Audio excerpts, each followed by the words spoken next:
വിശ്വാസികളെ, പരിശുദ്ധനായ ലൂക്കോസ് എവങ്കേലിസ്ത എഴുതിയ സുവിശേഷം 16-ാം അധ്യായം 19 മുതൽ 31 വരെയുള്ള തിരുവചനങ്ങൾ പരിശോധിക്കുമ്പോൾ നമ്മുടെ കർത്താവായ യേശു ക്രിസ്തു നമ്മോട് പറയുന്നത് വളരെ ഗൗരവമുള്ള ഒരു ഉപമയാണ്.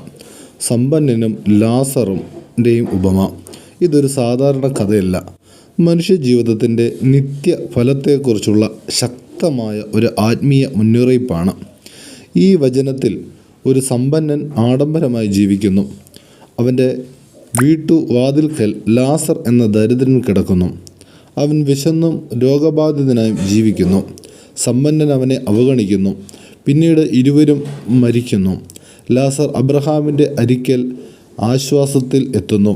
സമ്പന്നൻ പീഡയിൽ എത്തുന്നു. ഈ സംഭവത്തിലൂടെ കർത്താവ് നമ്മെ നിരവധി ആത്മീയ പാഠങ്ങളാണ് പഠിപ്പിക്കുന്നത്. അതിൽ ഒന്ന്, സമ്പത്ത് പാപമല്ല, കരുണയില്ലായ്മയാണ് പ്രശ്നം. ഈ ഉപമയിൽ സമ്പന്നൻ ശിക്ഷിക്കപ്പെടുന്നത് അവൻ സമ്പന്നനായതിനാലല്ല, അവൻ കരുണയില്ലാതെ ജീവിച്ചതിനാലാണ്. അവൻ്റെ വീട് വാതിക്കൽ ഒരു ദരിദ്രൻ ദിവസവും കിടന്നിരുന്നു. അവനെ സഹായിക്കുവാൻ അവന് കഴിവുണ്ടായിരുന്നു. എന്നാൽ അവൻ അവനെ അവഗണിച്ചു. സെൻറ്റ് ജോൺ ദ ക്രിസോസ്റ്റം ഇങ്ങനെ പറയുന്നുണ്ട്: സമ്പത്ത് ദൈവത്തിൻ്റെ അനുഗ്രഹമാണ്, എന്നാൽ അത് ദരിദ്രരെ സഹായിപ്പാൻ ഉപയോഗിക്കാത്തപ്പോൾ അത് കുറ്റമായി മാറുന്നുവെന്ന്. നമ്മുടെ ചുറ്റുപാടിൽ സഹായം ആവശ്യമായവരെ കാണുമ്പോൾ അവരെ ഒരിക്കലും നാം അവഗണിക്കരുത്. രണ്ടാമത്തെ ചിന്ത എന്നുള്ളത് ഭൂമിയിലെ ജീവിതം, നിത്യജീവിതത്തിനുള്ള തയ്യാറെടുപ്പ്.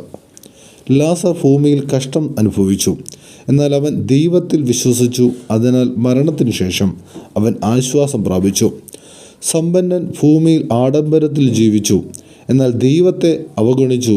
അതിനാൽ അവൻ മരണത്തിന് ശേഷം പീഡയിലെത്തി.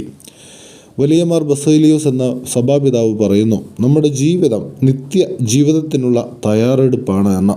അതുകൊണ്ട് ഭൂമിയിലെ ജീവിതം വെറും സുഖത്തിനായുള്ളതല്ല, അത് ദൈവത്തിനായി ജീവിക്കാനുള്ള ഒരു വലിയ അവസരമാണ്. മൂന്നാമത്തെ ചിന്ത എന്നുള്ളത് അനുതാപത്തിനുള്ള സമയം ഇപ്പോഴാണ് എന്ന്. സമ്പന്നൻ പീഡയിൽ നിന്ന് അബ്രഹാമിനോട് അപേക്ഷിച്ചു, ലാസറെ എൻ്റെ സഹോദരന്മാരുടെ അടുക്കൽ അയക്കണം, അവർ ഈ സ്ഥലത്ത് വരാതിരിക്കട്ടെ. അബ്രഹാം അപ്പോൾ പറയുന്നുണ്ട്, അവർക്ക് മോശയും പ്രവാചകന്മാരും ഉണ്ട്, അവർ അവരെ കേൾക്കട്ടെ എന്ന്. ഇത് നമ്മെ ഒരു വലിയ സത്യമാണ് പഠിപ്പിക്കുന്നത്.